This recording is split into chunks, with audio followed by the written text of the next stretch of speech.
Hi and welcome to Terry Talks Movies. This time around I'm looking at all three of the Kenneth Branagh Poirot movies and working out whether you should watch them or not. In the past I haven't been an Agatha Christie kind of guy. I agree with Raymond Chandler, who said that English murder mysteries were soulless because nobody cares about the social context, nobody cares about the victim particularly. It's purely a puzzle kind of thing. And I think that's a very valid criticism of a particular kind of murder mystery.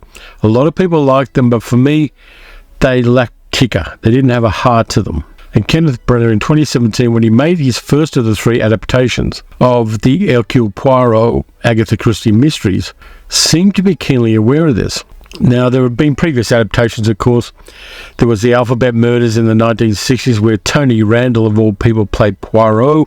There was the previous version of Murder on the Orient Express with Albert Finney doing a Poirot who was so thin he was almost not there at all. There were the ones with Peter Ustinov, where he was a buffoonish character, paralleling Roger Moore's stint as James Bond in the sense that both of them turned their protagonist into a caricature. And then you've got the television ones done with David Suchet playing Poirot, which had a bit more depth to them. I'm not particularly familiar with those ones, but I'm told that they're quite good. The three movies I'm going to talk about, of course, are Murder on the Orient Express from 2017, Death on the Nile from 2022, and A Haunting in Venice from 2023. All of them were directed by Branagh. All of them were written by the same guy, Michael Green, a very fine writer. And all of them have ensemble casts of pretty famous actors for the most part, though the third one slightly less so. And they're a very canny kind of film to make. And all the budgets were less than $60 million, so all three of them didn't have enormous hurdles to make a profit. All of them had a bit of a locked-in audience for people who like those kind of murder mysteries, and the production values were very good for the amount of money spent on them. On Murder in the Orient Express, we get a little bit of a pre-title sequence almost, with Poirot serving a mystery near the Wailing Wall in Jerusalem, which is done very well, and it shows that he is sharp, intelligent. He has an ADHD kind of personality disorder, and probably, as we find in the second film, complex post-traumatic stress disorder. But he's the best detective in the world. He is that world's Sherlock Holmes. He is that world's Batman. Poirot's got some nice connections because his friend Book is one of the directors of the Orient Express, the company that runs the Orient Express train from Istanbul to Paris. He gets aboard the train and gets himself a nice little cabin, and en route an American gangster gets killed, and Poirot is tasked with solving the murder. Now, the best thing about this movie is the fact that the person who gets killed is Johnny Depp. But the cast itself is star-studded, and I don't use that term lightly. Let's see, we've got Penelope Cruz, Willem Dafoe, Judi Dench, Josh Gad, Derek Jacobi, Leslie Odom Jr., Michelle Pfeiffer, Daisy Ridley, Olivia Colman turns up as well. Of course, you've got all the suspects in a contained environment being on the train. There's a snow avalanche which stops the train at a certain point, and Poirot gets to solve the mystery. Now, if you've seen any version of Murder on the Orient Express, you know what the MacGuffin is here. You know what the little tricky twist that Christie threw at the story is. But it's done well. I remember the day I saw this, I was actually in Hobart in Tasmania, and it was the day Australia decided to vote in favour of marriage equality. So I went and sat in the park waiting for the movie to start, and I was reading the news off the phone, and then the announcement came through that Australia legalised same-sex marriage. And I was feeling really good when I went in and saw the film at kind of smally cinema in North Hobart. I had to climb an enormous hill to get there. The whole experience of seeing the film, having some really good news in my country at the same time, and being at a slightly exotic location at the bottom of the world, made it a lot of fun, and it made it extra memorable. I like Branagh's Poirot. I think it's a more nuanced version than I've seen before. His character does have his eccentricities, and the argument can be made that the character is being portrayed as somewhat neurodiverse. And Poirot's cleverness isn't the thing that resolves a plot. It's him rediscovering compassion, because he's been living his life since he was a World War I veteran. So from the World War I until the 1930s, he's been living his life as this gloriously flamboyant, over-the-top detective, and he hasn't addressed reconnecting with his humanity. And the thing this movie does for Poirot is it reconnects him with his sense of compassion. Previously, all of the cases he's solved have been intellectual exercises for the character, but this one grounds it. This one says this is Poirot understanding a complexity that he hasn't had to confront previously in his career. And I like that this character growth for what could otherwise have been a cliched character in Murder on the Orient Express. Now, the special effects work is good without being great. Sometimes in all three of them, the CGI work to create the world around the characters is sometimes less than it would be in a much more expensive movie, but it's serviceable. And it has a slight stylization which I think benefits the fact that we all know this is just a story. And that kind of works for me. All through all three movies, the actors all bring their A game. They're working with Branagh, who of course has been known for his Shakespearean work and his stage work. And everybody is behaving and bringing their A game to it, with the possible exception of the actor playing the murder victim, who I think lets the side down and rightly gets killed for it. But it addresses a whole bunch of issues which are kind of sticking points in Agatha Christie's oeuvre for me. There's always an awareness of class, and there's always an awareness of privilege in these three movies. And people who don't get a fair go are portrayed compassionately in all of them. And I like that. It's very much a modern viewpoint on a story written and set in the previous era. So that one left me feeling really good. Then we get to Death on the Nile, which is the cursed second film of the trilogy. Now, when I say it's cursed for a few reasons. I'll give you the good people in the cast first, and I'll tell you what I think about it. Of course, we again have Hercule Poirot, played by Kenneth Branagh. We have Annette Bening in there. We get Ali Fazal, who plays an interesting character. We get Dawn French and Jennifer Saunders. We get Rose Leslie. We get Sophie Okonedo. And we get Letitia Wright in there as well. Letitia Wright, of course, is an anti-vaxxer, so problematic at best. But the cookers in the nest on this one are a character called Linus Whittlesham, played by Russell Brand. And then you get Simon Doyle, played by Armie Hammer, the well-known guy who fantasizes about cannibalism and who is not going to be invited to a barbecue at anyone's place in the immediate future. The other weak spot is the victim, a woman called Lynette Ridgway Doyle, played by Gal Gadot. And here's my thing with Gal Gadot. She's not a good actress. She's a striking figure. She's iconic looking. But she couldn't act her way out of a speeding fine. So here's the problem with Gal Gadot being so mid, so ordinary, so prosaic in Death on the Nile. She's one of the murder victims. She's the main murder victim in this movie. And for the movie to work in the context that Kenneth Branagh gives us with this series, you've got to have a sympathy for the victim. And you don't, because very simply, she doesn't give us enough to work with.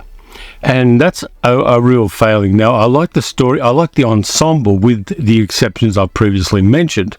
But Death on the Nile fails because one of the actors fails. And that's a little bit of a problem for me.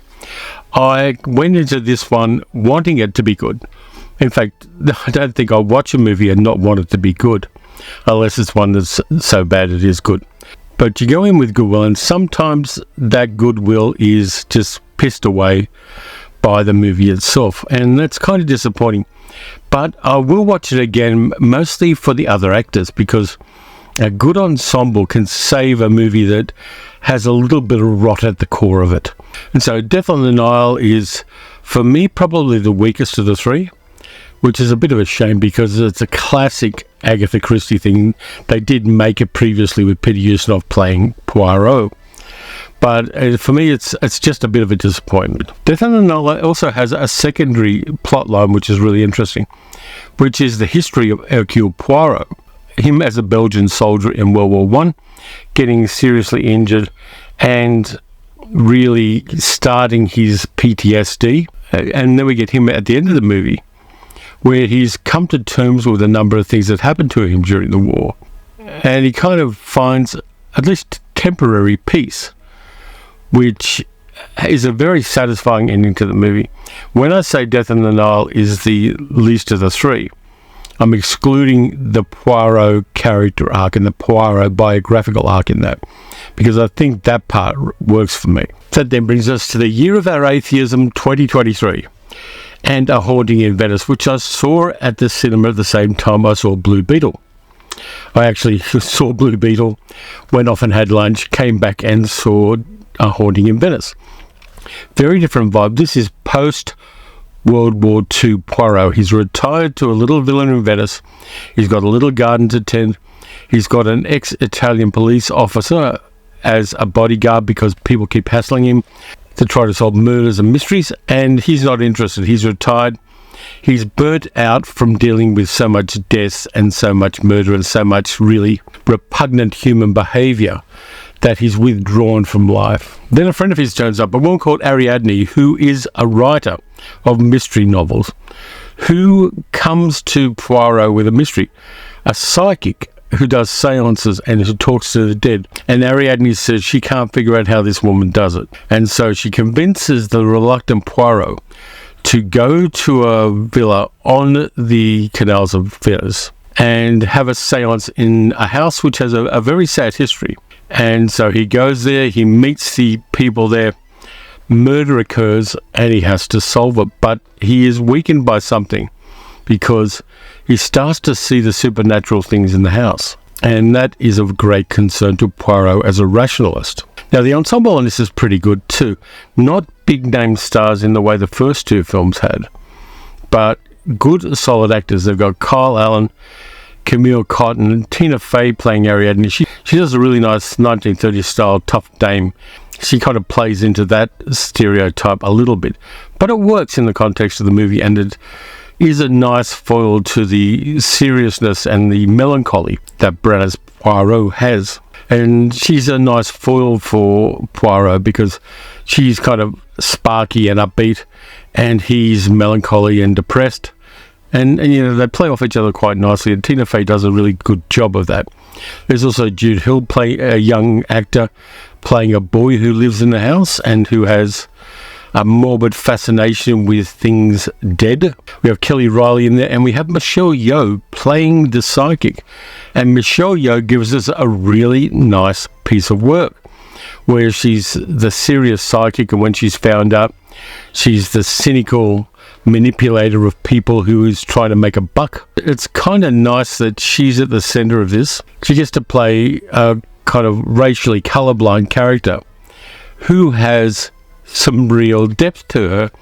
Michelle Yeoh is having such a good decade with things like Everything Everywhere All at Once and this one.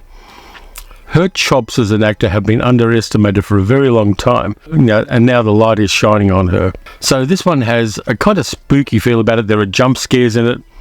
There are unexpected murders. There's a locked room murder mystery at the center of the film as well, which is kind of secondary to the main murder, but is done in a really interesting way. And because Poirot is kind of bewildered in this one and is being affected by something, he has to struggle through to solve these mysteries, and it really challenges him and the events in this villa. And the villa is isolated at the time. There's an enormous storm. The canals are whipping up a frenzy. Things are falling off roofs. Things are bashing against the piers. Lots of kind of sound and fury. So again, it's an isolated place in a different way than the previous two movies. The challenge that Poirot has in this third movie is to have an epiphany. And the epiphany is that however much he has to deal with death and murder and nasty people, the reason he's doing it is for justice, and the reason he's doing it is to put the minds of the people who love the victims at ease. And we go through an arc of that with this movie, and it's fascinating how this movie does that. Haunting in Venice has a totally different mood than the other two. The haunted house kind of theme, particularly in an old villa in Venice, which has a tragic history, and as a part of Poirot's investigation, they find that the rumours about the house in the past were actually true. Makes it a feel very different. It's adapted from a story by Agatha Christie called Halloween Night, which is not set in Venice. I think it's set in New York City, and Poirot has to solve murder mystery there. In this case, there's a MacGuffin, which I find really interesting, and I didn't pick up on when it originally happened. It's, in a sense, because it is just in one building. It feels like a smaller film than the previous two. In fact, the budget wasn't bigger. I think it was maybe 40-50 million. I think that change of tone works because if you've got a series of 3 movies, first one you've got on a train, second one you've got on a riverboat, third one you've got in an isolated villa in Venice, that change of scene and that change of son et lumiere and that change of mise en scène works well because you're not giving us something we've seen before. Just to finalise on these 3 movies, they get a lot of shit from a lot of people, but I like them.